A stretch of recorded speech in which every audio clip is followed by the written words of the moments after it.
Allez, une quinzaine de lignes avant la fin. En fin de ligne, Verabi Meir, Hai Veshavtu et Ha'am Bechol Et, Maïdarishpe.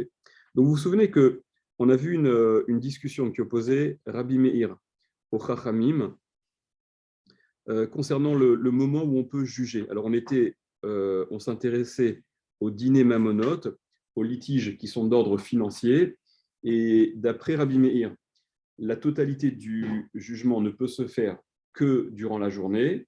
D'après les Chachamim, c'était l'opinion de notre Mishnah, le din doit commencer le jour, mais il peut se conclure la nuit. Pourquoi la Mishnah pensait comme ça? Donc il y a Rava qui expliquait, parce qu'il y a deux versets qui semblent se contredire. Il y a d'une part écrit Veshaftu et Ha'am bechol et, ils jugeront le peuple bechol et, en tout temps, à tout moment. Donc ça veut dire aussi bien le jour que la nuit. Et c'est écrit par ailleurs Ve'aya beyom anchilo et banav. Il y a un passage, il y a un verset qui, lorsqu'il évoquait le partage d'héritage, il précisait, alors en tout cas, d'après les Khamim, c'était à prendre euh, au sens stricto sensu, quoi. Il fallait retenir ce terme beyom comme désignant la journée. Alors d'un côté, tu me dis becholet à tout moment, et d'un autre côté, tu me dis le jour, quand il s'agit d'histoire financière. Donc il y avait cette espèce de compromis qui était fait par la Mishnah. Ça doit commencer le jour, mais ça peut se finir la nuit. Rabbi Meir, lui, il exclut totalement la possibilité de juger, quelle que soit la partie, le début, la fin, durant la nuit. Et il apprenait ça, vous vous rappelez, d'un Ekesh, d'une similitude, d'une juxtaposition. Quoi? Voilà, d'une juxtaposition des deux notions qui étaient évoquées dans la Torah entre le rive, le litige, donc qui est toujours d'ordre financier, on se dispute pour de l'argent, et les négaïm. Les négaïm, c'est des espèces d'altérations, on l'a appelé cutanées, les espèces de problèmes de peau, ce qu'on appelle par extension la lèpre, mais ce n'est pas de la lèpre. Et donc, il y avait les deux notions qui étaient juxtaposées et qui dépendaient donc, pour lesquelles le Cohen, donc le juge, il avait l'autorité de trancher, etc. Et on disait de la même façon, en gros, hein, une des comparaisons que la Braïta, que Rabbi Meir rapportait, c'était de la même façon que les négaïm doivent s'apprécier durant la journée, parce que ça se voit, alors les procès d'ordre financier, ils doivent également être traités durant la journée. Dans l'idée, Bichlal, il y a un peu il faut se poser la question, quoi. Comment? C'est pour que ça soit démonstratif. C'est-à-dire? C'est-à-dire que si tu fais ça en journée, c'est pour que les gens voient. Non, quand tu es en train de débattre, c'est-à-dire que quel inconvénient à débattre d'un litige financier à 22 heures ou à 8 heures du matin? Les gens font pas. Quoi, les gens? On parle de Dayanim. Non, On parle Dayanim, on fait pas un micro-trottoir, on ne fait pas de sondage. Non, on n'a pas besoin d'être public. Non, c'est-à-dire que tu as les Dayanim, il y a les Talmidim, comme on avait vu, il y a les disciples qui peuvent être présents et qui sont présents. C'est une formation, ça permet d'entendre, d'écouter, de comprendre, etc. Mais à la base, on est un peu surpris de cette règle. Qu'est-ce que ça peut bien faire que le jugement il ait lieu dès que la nuit est tombée, plutôt? D'un côté mystique. Non, je veux pas de mystique. Non, mais je vais pas. Ouais, on est dans la Gemara. On est dans la Gemara. Non, mais la nuit, il y a des choses qui ne se font pas. De manière générale, tu ne veux pas rentrer dans le mystique. Mais la nuit, ce n'est pas un environnement pour plein de choses. Pour sortir, pour se promener, pour plein de choses. Pourquoi le jugement d'ordre financier ferait partie de ces choses-là qui ne sont pas la nuit? Je ne vois pas. Déjà, il y a des choses qu'on ne fait pas la nuit. La nuit, tu ne bronzes pas. La nuit, tu ne peux pas bronzer. Je veux bien, ça je comprends. Non, mais tu vois ce que je veux dire. On ne sort pas la nuit tout seul. Non, je veux pas des arguments. Là, tu me dis, tu sens. C'est des choses que tu sens. Argument. Quelle est la raison? Donne-moi une raison concrète, quelque chose de rationnel, un argument, quelque chose qui justifie que la nuit soit plus problématique. Physique. Je ne veux pas dire la nuit, on est fatigué de la journée. Alors, ça, je préfère. Tu vois, je préfère déjà. Oui, parce que c'est plus rationnel. Ça fait déjà sens. À la limite, j'entends. Je suis peut-être moins frais, donc j'entends. C'est un truc déjà qui me parle. Quoi? C'est là qu'il parle. Non. Tu cherches du rationnel. Mais non, mais avant de vous envoler dans votre irrationnel, commencez par. Regardez là, ok. Non, mais allez planer dans l'irrationnel. Mais commençons par le rationnel. Pour ceux qui n'ont pas le level là, de planer dans l'irrationnel, donnez-moi une raison que j'entende, que je puisse comprendre. Après, quand vous avez basculé dans l'irrationnel, je décroche, c'est pas grave. Mais venons, on commence par le début. Alors, à partir de 20h, le corps, il est plus apte à réfléchir. Peut-être. En fin de journée, tu es fatigué. Peut-être. Pourquoi juste pour l'argent et pas pour le reste? Alors, non. Alors, pour les dîners néfachot, il y a les deux dossiers. Dîner néfachot, qui traite ce qui a trait à la peine capitale, ça n'est exclusivement que en journée. Donc, limite, ça va un peu dans ce sens. Où là, l'enjeu, il est beaucoup plus important, c'est de la vie dont il s'agit. Ça ne peut être fait que le jour. Le début, la fin, il n'y a que le jour. D'autant plus qu'on doit ajourner la décision. Par rapport à une fatigue éventuelle. Peut-être. Donc, la volonté d'être démonstratif. Non, on n'est pas. Toi, tu parles des comment ça s'appelle quand on recrée la scène, là, comment ça s'appelle la reconstitution du truc, etc. Là, pas forcément. Pas forcément. Allez, venons, on continue. En tout cas, quoi qu'il en soit, les deux versets qui, pour les Chachamim, étaient à la source de cette espèce de compromis. Il y a un verset qui a l'expression Bechol et tout, à tout moment, donc aussi bien le jour que la nuit. Il y a un autre verset qui semble spécifier le jour. Alors, comment résoudre cette espèce de contradiction? Le jour et que le jour pour commencer le jugement. Le Bechol et Veshaftu, ils jugeront. Et Rachid disait, c'est le Gmardin. Le Yadrama, je vous dis aussi, il comprend de cette expression le ils jugeront. Évidemment que ça implique tous les débats qui précèdent, mais c'est essentiellement la prononciation de sentence. Donc le Becholet, la prononciation de sentence, le Gmardin, il peut avoir lieu la nuit. Okay. Maintenant, Rabbi Meir, qui lui refusait cette interprétation des versets et qui s'en tenait à sa smichout, à la juxtaposition des deux notions que je vous ai dit, de la même façon que les négaïm, les plaies, elles sont appréciées en journée, les dîners mamonotes, les procès qui portent sur des litiges financiers sont exclusivement réalisés le jour. Qu'est-ce qui fait de ce passouk, comment il s'arrange avec ce passouk, ce verset qui dit Veshaftu et Am Bechol et, ils jugeront le peuple Bechol et, en tout temps, à tout moment. C'est l'action de la Gemara. Rabbi Meir, Haï Veshaftu et Am, ce Veshaftu et Am, ils jugeront le peuple Bechol et, à tout moment, ce qui semble inclure même la nuit, pas moins que le jour. Maïda Rishbe, qu'est-ce qu'il en fait? Comment l'explique-t-il? Amar Rava, il a dit Rava, les itouillés, comment? On est une quinzaine de lignes avant la fin. Une quinzaine de lignes avant le premier mot de la ligne, c'est Veshaftu et Ta'am.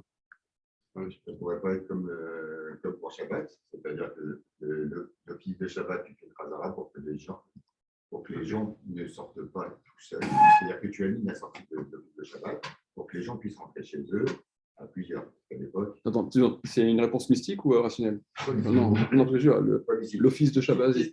Qu'est-ce qui fait que tu as aligné la sortie de l'office de Shabbat pour que tout le monde sorte en même temps de la synagogue le vendredi soir? Ouais. C'est parce qu'à l'époque, les gens habitaient. Ok, vas-y, ouais. D'accord. Et donc, cette même démarche-là, pourquoi est-ce que tu ne vas pas juger la nuit? Parce que si tu termines ton jugement à 23h ou à Attends, quelle est la question? Quelle est l'action de moi? À la base, ton sujet, c'est pourquoi est-ce qu'on juge en journée? Non. Qu'est-ce qui fait Rabbi Meir de l'expression Bechol et, en tout temps, qui semble désigner tout temps, tout moment, jour et nuit? Rabbi Meir, il refuse que ça ait lieu la nuit. Ok. Comment il s'arrange avec ce passouk qui dit Bechol et, à tout moment? That is the question. Ok. Là, tu es en train de parler tu es en train de justifier, de chercher des raisons pourquoi il refuse Birklal la nuit. Ok, ça tu peux dire peut-être. Là, on n'en est pas. Là, on se demande comment, techniquement, Rabbi Meir, tu vois que la elle est un peu trop terre à terre finalement. Techniquement, qu'est-ce que tu fais de. C'est la Gemara qui demande. Qu'est-ce que tu fais, Rabbi Meir, de l'expression Bechol et, en tout temps? Puisque tu refuses la nuit, toi, Rabbi Meir. Alors, en tout temps, ça voudrait dire que tu juges néanmoins pendant les fêtes. C'est-à-dire que tu ne vas pas faire cette distinction. Non, on a vu tout le temps. Tout le temps, c'est. Ah, regarde. Rava, Amar, Rava, il dit Rava, les itouillés yom ameunan. Et là, il y a une réponse qui semble. Là aussi, ça semble un peu étrange. Rava, il vient dire, ça vient inclure le jour nuageux. Rashi, prenez Rashi, c'est 3 lignes plus bas au niveau de Rashi. Les itouye yom ameunan, ça vient inclure, tu peux donc juger en tout temps, même un jour qui serait nuageux. Afalga veleriat negaim, lochazé et lishpot razé. Bien que pour les négaïm, pour l'appréciation de ces plaies cutanées, ça n'est pas apte, on ne peut pas apprécier la couleur parce que c'est la nuance de teinte du néga. Et donc, quand c'est nuageux, tu n'as pas suffisamment de luminosité, comme on va voir par la suite, pour déterminer précisément à quoi ça correspond. Donc, les négaïm, c'est fichu. tu aurais pu penser que ce Ekesh, cette juxtaposition-là, de laquelle on a déduit tout ce qu'on a déduit, elle est absolue. Et donc, même le din, tu ne pourrais pas le trancher, enfin le tenir un jour nuageux. Non, Becholet en tout moment, ça vient inclure le jour nuageux. Bon, Detnan, selon ce qu'on a enseigné, donc travaille bien, il essaie de justifier ce qu'il dit, que le Bechol Et, d'après Rabbi Meir, le en tout temps, d'après Rabbi Meir, il viendrait inclure même un jour nuageux. Detnan, selon ce qu'on a enseigné, on ne voit pas, on n'analyse pas les Negaim, donc ces plaies là, ces plaies cutanées, le matin, ou Ben Arbaim, ou en fin d'après-midi, vélo Betochabayit, ni à l'intérieur d'une maison, vélo Beyamanunan, ni un jour nuageux. Mipne, Shekeha Niret Aza, parce que celle qui est un peu plus sombre, elle semble plus claire. Vélo Batsaoraim, ni à midi, on n'apprécie pas à midi non plus. Pourquoi Mipne Sheaza Niret Kea, parce que celle qui est plus vive, la couleur qui est plus vive, qui est plus claire, elle semble plus obscure. Bref, Bikitsour, d'accord, des histoires de luminosité qui vont un petit peu altérer qui vont t'empêcher d'apprécier de façon la plus objective. Des Rabbi Meir, ok, point. D'accord, donc voilà, Rava, il a justifié son histoire. Voilà à quoi sert le Becholet dans 2 ans d'après Rabbi Meir. Des Rabbi Meir et Rabbi Meir, Haï, Beyaman Chilouet Banav, Mayavide. Et Rabbi Meir, l'autre verset maintenant, qui précisait le jour où le père il procède au partage de son héritage pour ses fils. Pourquoi préciser le jour, puisque lui, le jour, il l'apprend, donc l'héritage, c'est du domaine de tout ce qui est mammon, tout ce qui est argent financier, puisque Rabbi Meir, il apprend ça, encore une fois, du Ekesh, de la juxtaposition d'un autre verset qui n'a rien à voir. Ok, Rive et Nega, juxtaposition des deux termes, les litiges financiers avec les Négaïm, et c'est de là qu'il a appris que ça pouvait servir que le jour. Donc, à quoi ça lui sert, cette précision-là de le jour où il fait le partage, il procède le partage, etc. Qu'est-ce qu'il en fait? Haou, celui-là, ce verset-là, Miba Elé, il en a besoin. Irdetane Rava Bachanina, comme il enseigne Rava Bachanina, Kamede Rav Nachman, devant Rav Nachman, Veaya Beyaman Chilouet Banav. Il y a donc marqué dans la Torah, Veaya Beyaman Chilouet Banav, ce sera le jour où il partagera son héritage à ses fils.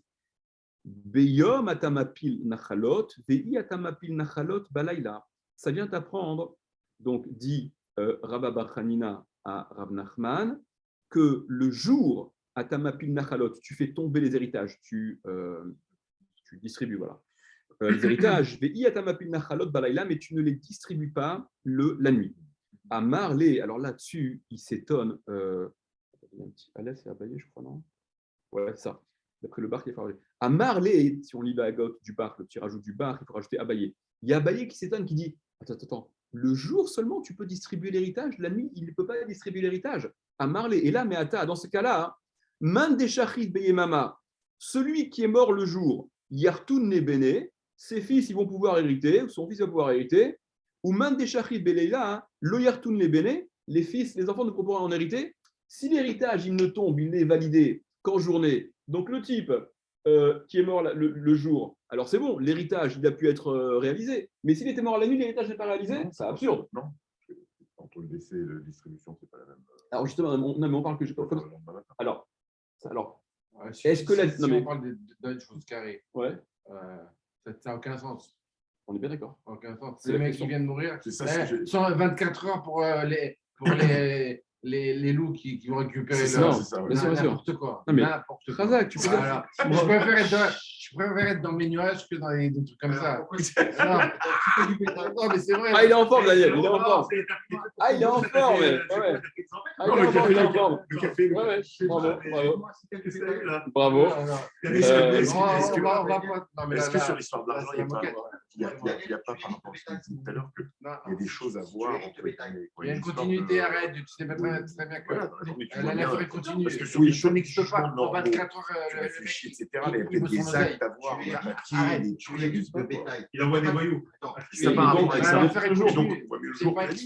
Peut-être. Ok, peut-être. Bon, peut-être. Basique, Non, mais je veux bien. c'est bête. Mais moi, je veux bien. Peut-être que c'est aussi ces raisons-là. Je veux bien. Maintenant, pourquoi mais c'est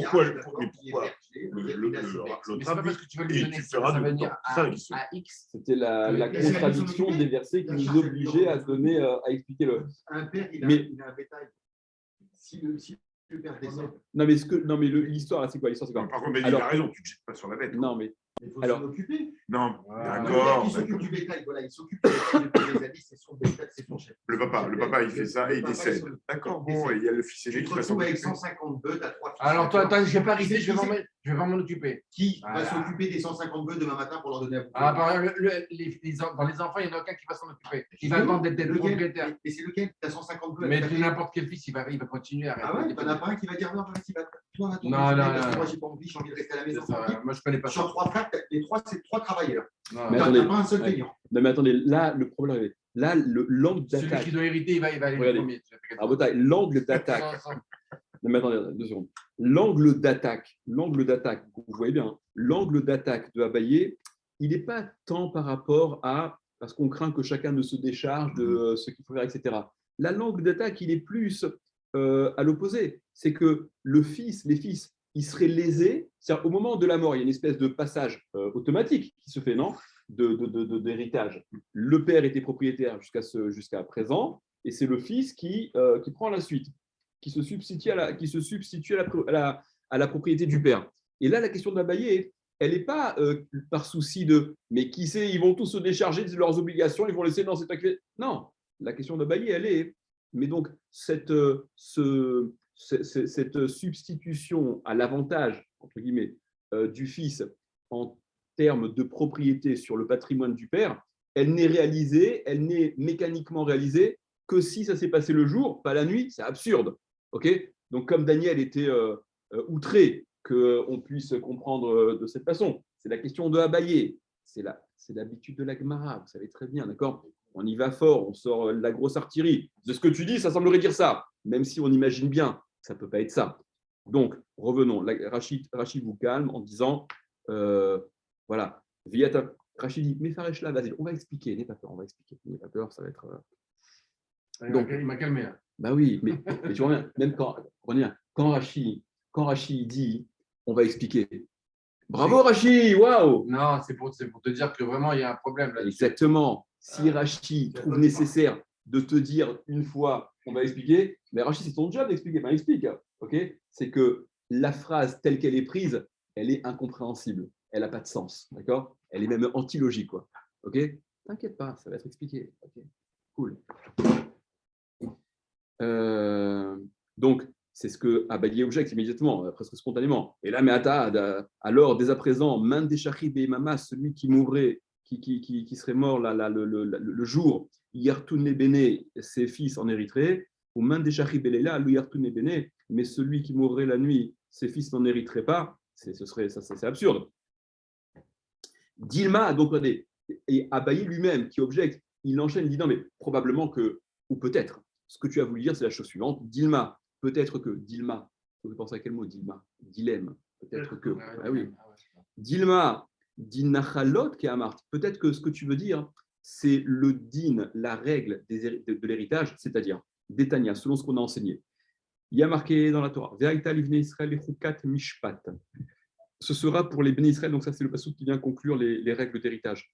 Et la Torah dit, Ve'aita livnei Israël, ce sera pour les Béné Israël, les chukat mishpat, une loi donc de justice.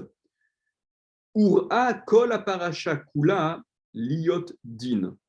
Ura, elle se termine toute la paracha liot din, d'être din. Qu'est-ce que ça veut dire? Prenez Rachid. Donc il y a Abaye qui prenait le devant et qui voulait proposer une grille de lecture aux propos étonnants de je ne sais plus qui là, de Rabba Bar Hanina. Dilma dîner nachalot keamart. Regardez les dernières petites lignes de Rachid. Peut-être que ce que tu as voulu dire, c'est dîner nachalot, ce sont les règles des héritages, ce dont tu as parlé. Des beyom aviat svaat met din pasuk, que si le mort, il est mort en journée et qu'il a tenu les propos, il a décidé de voilà la façon de partager, alors c'est comme si les choses elles sont voilà comment figées, jugées, c'est effectif. Ve'en tsarir od les dayanim, il n'y a plus besoin des dayanim qui vont venir par la suite pour entériner ce qui avait été proposé par le père. Dès que le père a dit, c'est considéré comme tranché dans la mesure où ça a été le jour. Ou balaïla, mais la nuit, lo avait din pasouk, ça n'est pas un din tranché, ce qu'il a dit, n'est pas effectif immédiatement. Vetsarir dayanim, et il y aura besoin des dayanim, des juges, pour valider les propos du père. Ve'elu sheshamu, alors, qu'est-ce que ça veut dire? Et donc, conséquence de ceux qui étaient présents, Ve'elu sheshamu tzvat amet, yaidu bifneem. Et comment les juges peuvent-ils débattre sur ce qu'ils n'ont pas écouté? Eh bien, les personnes qui étaient présentes vont déposer auprès du Beddin, et le Beddin, parce qu'on est dans l'histoire de financier finalement, d'accord? Il s'agit d'héritage, de partage d'héritage avec les difficultés que ça peut poser. Et donc, les personnes présentes iront déposer face au juge, puisque le mort, il a parlé, il a dit ce qu'il voulait, mais durant la nuit, et donc ça n'est pas figé. Il y aura besoin donc de rapporter au juge pour que les juges tranchent de façon définitive. Selon ce qui est dit donc, dans le passouk, les Chukat Mishpat, le passouk qui vient conclure la règle des héritages, formule les Chukat Mishpat, une loi de justice, on va dire, des parachat Nachalot, donc Rachid dit la première grande ligne dans Rachid, dans la parachat des héritages, des Ish Kiyamoud Bechoulé, d'accord, Ktiva, c'est marqué donc, ça vient conclure la parachat des héritages. Ura Nistaima se conclut et fixé, Liot Din, d'être le Din, d'être la loi, des Mashma, ça veut dire Apalat Nachalot Din Katsuvohu Bishat Amita. Quel terme vous avez dit? La distribution, le passage de l'héritage au moment, il est considéré comme effectif, définitif, au moment de la mort, à Kol Kemoshe Amaramet, selon tout ce que la personne qui est morte a dit. Il n'y a pas besoin de dayanim, il n'y a pas besoin de faire plus. Ce qu'il a dit, c'est ce qu'il a dit. Point barre, on s'entend ce qu'il a dit. Et là, seulement, Kol Echad Miyorshav, Yechazkuhu, Shom'e Atsava'a, Beshelo. Ce qui veut dire avec son. Voilà. On s'en tient à ce qu'il a dit, si ce n'était pas conforme, ça pouvait ne pas être conforme. Il a le droit de faire, il a le droit de décider comment il dit le truc. A priori, il y a ce qui par défaut, ce que la dit. Après, il peut faire ce qu'il veut. D'accord? Les 3 fils décident de tout donner à l'un, je peux. Ouais, chez nous. Ouais. Mais ça ne se fait pas comme ça, en fait. Il y a une histoire de alors, ça se fait avant. Enfin, ouais, parce que c'est vrai que dans la Torah, vous avez raison. Il y a marqué dans la Torah, la fameuse paracha de la paracha là, Lo yuchal levaker et ben ha'uva alpene ben asenua. D'accord? Un homme qui prendrait 2 épouses, c'est la fameuse smichut là dont Chazal parle, entre la Ifat Toar, la belle captive là, le type qui part en guerre et durant la guerre il voit une belle femme, chaque tabac, t'as envie d'apprendre, il apprend, il se marie avec, et ensuite la paracha du Ben Sora Omoré, du fils rebelle. Donc les Ramim me disent, voilà, celui qui va se laisser aller à ces trucs et de prendre une femme simplement parce que ceci, il sera appelé à avoir de cette femme-là un Ben Sora Omoré, un fils rebelle. Okay, et à la détester, parce que la Torah l'appelle en fait à la suite, elle appelle cette femme-là la femme détestée par rapport à celle qu'il aime, et la Torah elle dit à ce sujet-là, Lo yuchal levaker et ben a'ahuva alpene ben asenua. Il ne pourra pas considérer comme le Bechor, qui a la double part d'après la Torah, celui qu'il aime, celui de la femme qu'il aime, au détriment de celui qu'il a de la femme qu'il déteste. D'accord, donc voilà. Donc c'est vrai qu'apparemment de ce passouk-là, la marge de manœuvre, elle n'est pas à ce point absolu. Tu peux pas. Tu parles d'un gars avec plusieurs femmes. Ouais. J'ai 3 enfants avec la même femme. Okay. Et, oui, mais tu as quand même un Bechor. Tu as quand même un Bechor. Tu as 3 de la même femme, mais tu as quand même le Bechor. Okay. D'accord. Et le Bechor, il a une priorité dans la Torah. Il a double part. D'accord. Tu as 3 gosses, tu divises par 4 ton patrimoine, il a x2 le Bechor, d'après la Torah. Mais le Benjamin, le plus jeune, je ne peux pas le blairer, il est comme sa mère, il ne m'a jamais écouté. Pas d'histoire personnelle, pas de cas personnel. Pas de cas personnel. J'arrive pas à le croire. Ouais, tu vois, c'est ça, attends. Ouais. Non, je les ai chez un psy, quoi, je sais pas, mais nous. Le pauvre, laissez-le. Je l'aime pas celle-là, je lui donne rien. Voilà. Je donne sa part. Je donne tout à celui du milieu. Donc le Bechor, il a sa part, j'ai respecté le commandement de la Torah. Ouais. Et tu déshérites en fait le trouveur. Il me semble que ce genre de montage, non, il me semble que ce genre de montage, il peut être fait. Oui. Il me semble que ce genre de montage, non. Il me semble. Par exemple, tu ne peux pas déshériter un de tes enfants. Ah bon? Ouais. Ah bon? Tu ne peux pas déshériter un enfant. Donc, c'est-à-dire que la loi française, donc, je ne savais pas, je pensais que la loi française elle est protectrice des enfants, c'est-à-dire que tu montes, tu redescends. Donc, quelqu'un qui a 100, il donne 30-30-30. Enfin, 3 enfants. Non, non, mais attends, vous êtes Non, il y a voulu la femme par identique d'après la loi française? Non. Oui, attends, entre ne pas pouvoir déshériter et entre devoir faire la même chose. Tu donnes 1. Tu donnes 40 et 10. Tu as un fils blindé millionnaire et tu as un fils qui est miskin total. Tu fais pas. Ok. Je ne savais pas que la loi française, elle prévoit des choses. Ah ouais? Ouais. Tu es obligé de donner quelque chose. Tu ne peux pas le déshériter. Moi, j'ai déjà vu une vente cassée. Tant mieux, hein. C'est une interdiction. C'est-à-dire que tu ne peux Moi, pas j'ai déjà vu une vente cassée. Ça dépend. Ah ouais? Ouais. Les enfants, ils sont venus, ils ont dit la vente, elle nous a. C'est légal, je ne sais pas. Il me semble que ça doit être fait à part égale. Qu'après, les mecs se refassent des ventilations entre eux, des repaiements et des redistributions. Ouais, mais c'est pas très juste parce que imagine que les situations sont très différentes. Un testament en France, ça sert à quoi? J'ai 1 million d'euros, j'ai 3 enfants, chacun un tiers. Mais tu as un testament, un fils qui est archi-millionnaire et tu en as un qui est smicard. Pour lui de prendre À charge pour lui, tu fais confiance à ce qui va se passer par la suite. D'accord, mais comment est-ce que la loi française va venir? Tu donnes quelque chose à un tiers, et tout ce qui reste, c'est aux enfants. Tant, mais à partir de 900 000, tu touches que tant. Ouais, mais c'est des cas particuliers. C'est ça. Ceux qui donnent à leur chien au début. Bien sûr. Mais ça, par exemple, comment il s'appelle le grand couturier là, qui a l'inverse son chat. Non, mais si tu te demandes, tu dis qu'est-ce qu'ils ont aux États-Unis déjà. C'est soit son Non, chat, je crois qu'il y a l'association. Par la suite de l'organisation de la soumission, il est désormais possible de privilégier un héritier ou une tierce personne à partir de la quantité disponible. Il faut néanmoins d'emblée préciser qu'il est encore toujours interdit de déshériter totalement un héritier ou d'un autre. Mais totalement. Mais totalement. Donc, tu as la marge, ça. Tu donnes 10 balles. Non, après, il y a des règles. Non, il y a des règles, c'est pas totalement. Il y a un minimum, il y a une Je pense qu'il quantité. vaut mieux que se rapprocher du texte plutôt que de parler comme ça. Il faut rentrer dans le texte. Bravo. Oui. Donc, ta femme Ashkenaz qui est en Guadeloupe, je ne sais pas où, tu peux lui dire que Tu me laisses 10 balles.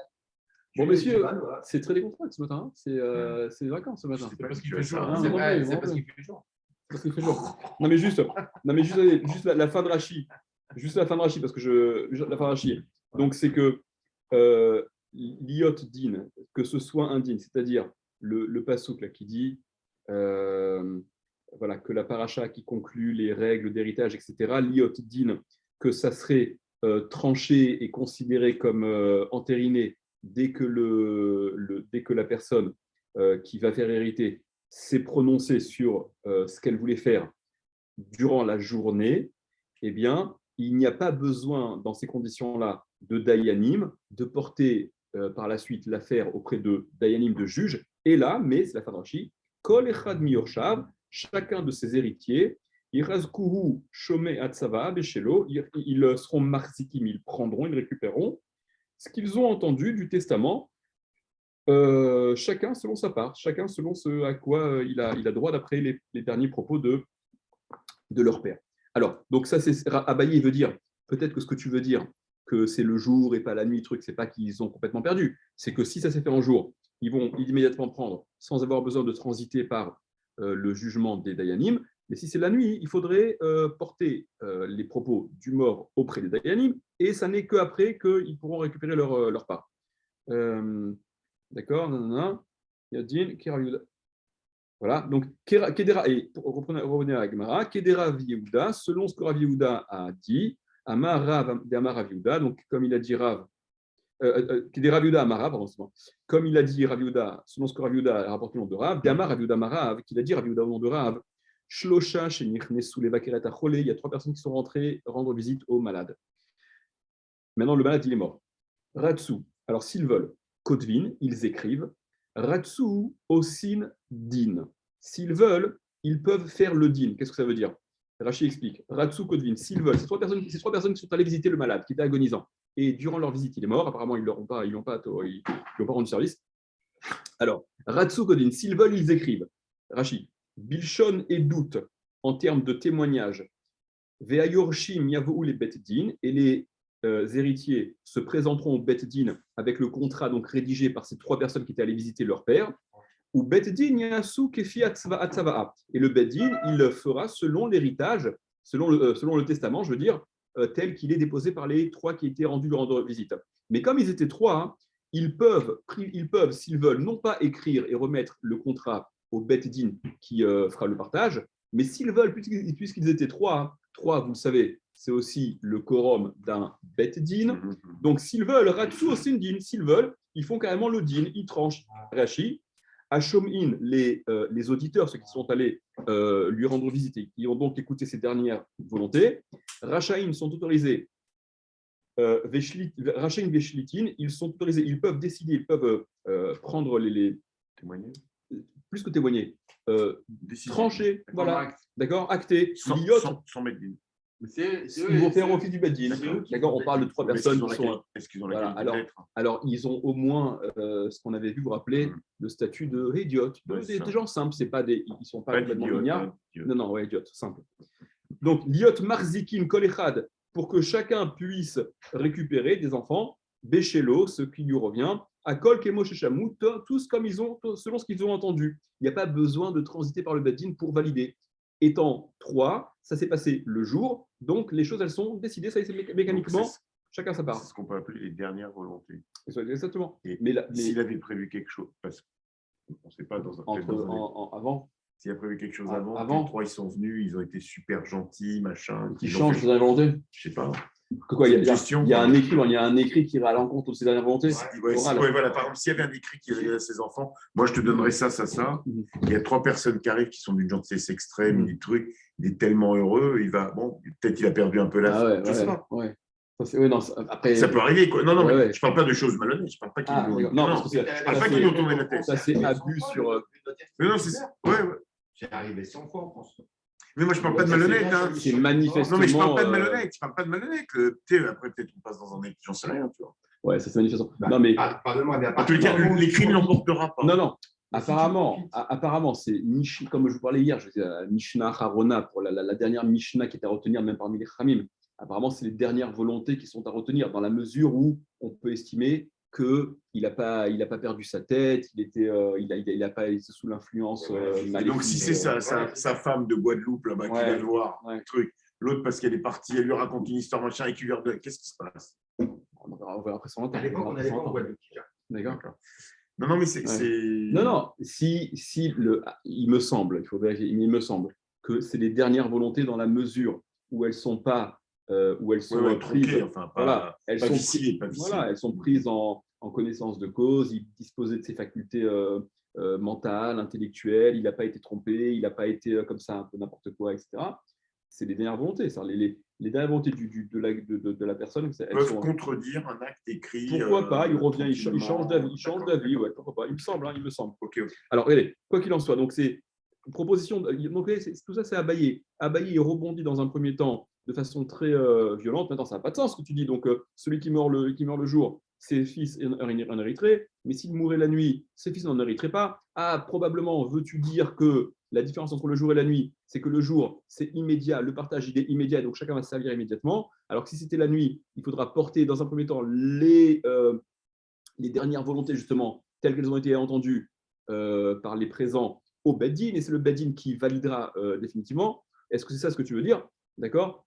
Comme il a enseigné Rabbi Yehuda au monde de Rav, que quand ils sont 3, eh bien, ils peuvent soit mettre par écrit ce qu'ils ont entendu et déléguer le Beddin, mais comme ils sont 3 et que ça s'est passé le jour, on va le voir juste après, ils peuvent dire que non, c'est bon, ça se fait tout de suite. Par contre, la suite de parole de Rabbi Yehuda, Shnaim, s'il n'était que 2 à être rentrés visiter le malade, et que donc le malade est mort durant leur visite, et donc ils étaient 2, voilà. Kotvin ve'en osindil. Ils peuvent écrire et donc remettre au tribunal ce qu'ils ont entendu et être co-témoins. VN aussi din, mais ils ne font pas le din. Voilà, c'est qu'ils ne peuvent pas donc ils ne vont pas permettre que le partage soit immédiat selon ce qu'ils ont entendu.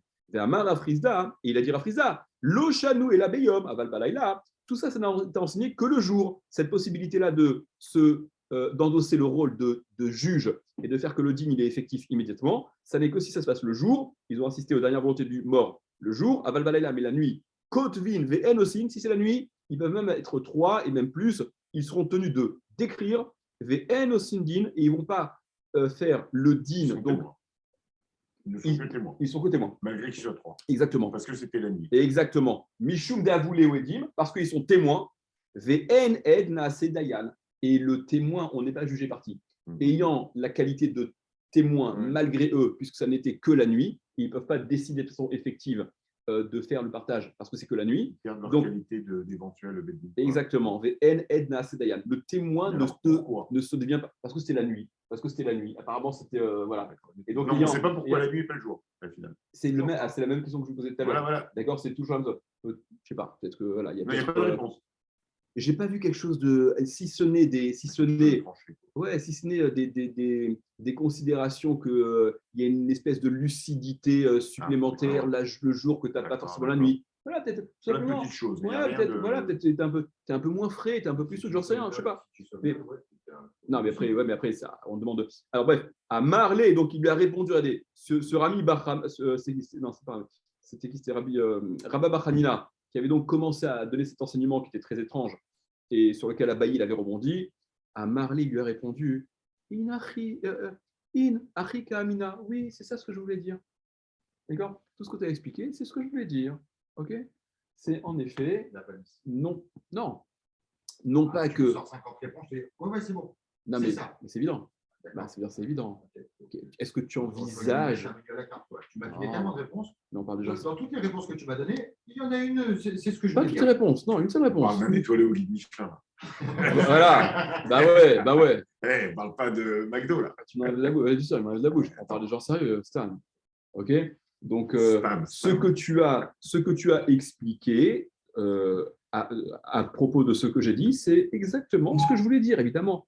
Je ne suis pas en train de dire quelle idée absurde que d'envisager qu'un héritage il soit empêché selon le moment où le mort il a eu la mauvaise idée de mourir la nuit plutôt que de mourir le jour. Alors, évidemment, ça n'a pas de sens. D'accord? C'est ça. Il est inconcevable que la Torah puisse dire, et puis dire ce genre de choses.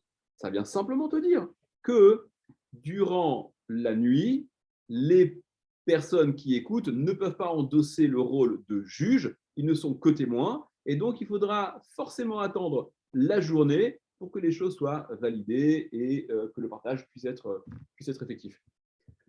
Oui, d'accord.